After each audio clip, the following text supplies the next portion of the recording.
Hey everyone, welcome to my channel. तो इससे पहले मैं एक वीडियो लेकर आई थी रोमन नंबर्स की। तो रोमन नंबर्स का ही आज हम दूसरा वीडियो करते हैं जिसमें हम रोमन नंबर्स किस तरीके से बिग नंबर्स को बनाते हैं वो हम सीखेंगे। ठीक है, और रोमन नंबर्स से किस तरीके से हम नंबर्स में लिखते हैं वो हम सीखेंगे, क्योंकि इससे पहले वाली वीडियो में मैंने आपको रूल समझाए थे और अगर आपने वो वीडियो नहीं देखी है तो आपको वो ज़रूर देखनी चाहिए। ठीक है, तो सबसे पहला मेरे पास है यहाँ पर x1v। मैंने आपको जब रोमन नंबर सिखाया तो मैंने आपको ये बताया था कि आप जब भी रोमन नंबर्स कर रहे हैं तो आपको एक बात का ध्यान रखना है कि आपको उसको एक्सपैंडेड फॉर्म में लिखना है पहले। तो 10 + 1 + 5, जब आप कोई भी नंबर एक्सपैंड करके लिखते हैं तो आपको पता चल जाता है यहाँ पर सब्ट्रैक्शन होगा या फिर एडिशन होगा। कैसे पता चल जाएगा? मैंने आपको एक पहचान बताई थी, जब भी छोटा नंबर पहले आ रहा है दैट मीन्स यहाँ पर सब्ट्रैक्शन हुआ है, ना कि एडिशन। छोटा नंबर कौन सा है? 1, जो कि 5 से पहला आया। तो दैट मीन्स यहाँ पे क्या हुआ है? 1 + 5 की जगह 5 - 1 हुआ है, तो यहाँ पे 4 है। ठीक है, सो 10 + 4 14, तो ये क्या हुआ मेरा? 14 आया समझ में। देन अगर मैं कहूँ यहाँ पर x 1x, अब हम इसको सबसे पहले एक्सपैंडेड फॉर्म में लिखेंगे। सो 10 + 10 + 1 + 10। ठीक है, सॉरी 10, यहाँ पे मैं ये वाला 10 लिख दिया, ये वाला। अब मैंने अभी यहाँ पे क्या बताया? जब छोटा नंबर पहले आ जाए तो समझ जाइए यहाँ पर सब्ट्रैक्शन हुआ है। तो 10 - 1 9, सो 10 + 10 20 और +9 29। ये क्या है? हमारा 29 है।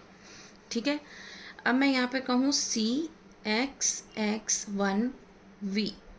अब मैं क्या करूँगी? इसको सबसे पहले ओपन करके लिखूँगी एक्सपैंडेड फॉर्म। c की वैल्यू होती है 100, 10 + 10 + 1, v की वैल्यू होती है 5। अब फिर से यहाँ पे 1 पहले आ गया, तो दैट मीन्स यहाँ पे क्या होगा? सब्ट्रैक्शन होगा। तो 5 - 1 4।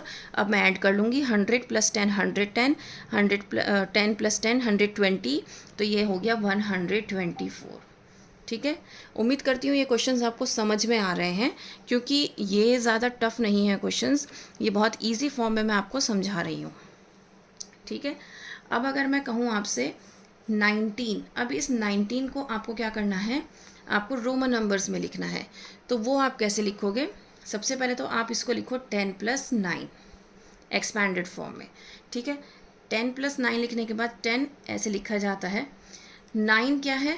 10 - 1, 10 - 1 9 होता है ना, तो 1 की वैल्यू क्या होती है? आई, और 10 होता है 9, क्योंकि हम यही तो पढ़ते आ रहे हैं। जब माइनस होगा तो छोटा जो डिजिट है वो पहले आएगा, यही तो आ रहा है यहाँ पे। तो 10 - 1 मतलब आपको 19 ऐसे लिखना है। ठीक है, उम्मीद करती हूँ कि ये आपको समझ में आ रहा है।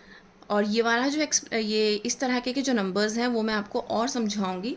अभी हम इस तरीके के नंबर्स कर लेते हैं। ये वाली चीज़ मैं आपको नेक्स्ट वीडियो में समझाती हूँ, क्योंकि अगर मैं एक ही चीज़ आपको बार बार समझा दो कॉन्सेप्ट एक साथ समझाऊंगी तो आपके लिए बहुत ज़्यादा कन्फ्यूजिंग हो जाएगा। ठीक है ना, तो ये वाला हम करके देखते हैं। सो 10 + 10 + 10 + 1 + 10, तो यहाँ पर 1 - 10 हो गया 9, सो 39, सो 39 इज़ द आंसर। ठीक है, अब मैं करती हूँ x, c और v। x हो गया 10, c हो गया मेरा 100 और v हो गया मेरा 5।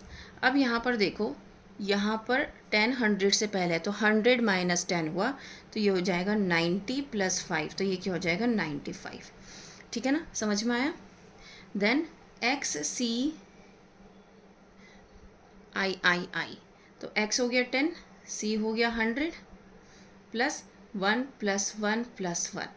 अब छोटा नंबर पहले है तो 100 - 10, 100 - 10 90, 90 + 3 93। ठीक है, तो इस तरीके से आप रोमन नंबर्स अगर आपको गिवन है तो आप नंबर्स निकाल सकते हैं। हमेशा आपको एक्सपैंडेड फॉर्म यूज़ करनी है। ये वाला फॉर्मेट मैं आपको नेक्स्ट वीडियो में समझाती हूँ। आई होप आपको ये वाला फॉर्मेट समझ में आया होगा, रोमन नंबर से नंबर्स में कन्वर्ट करना। If yes, please like share and subscribe. That's all, thank you.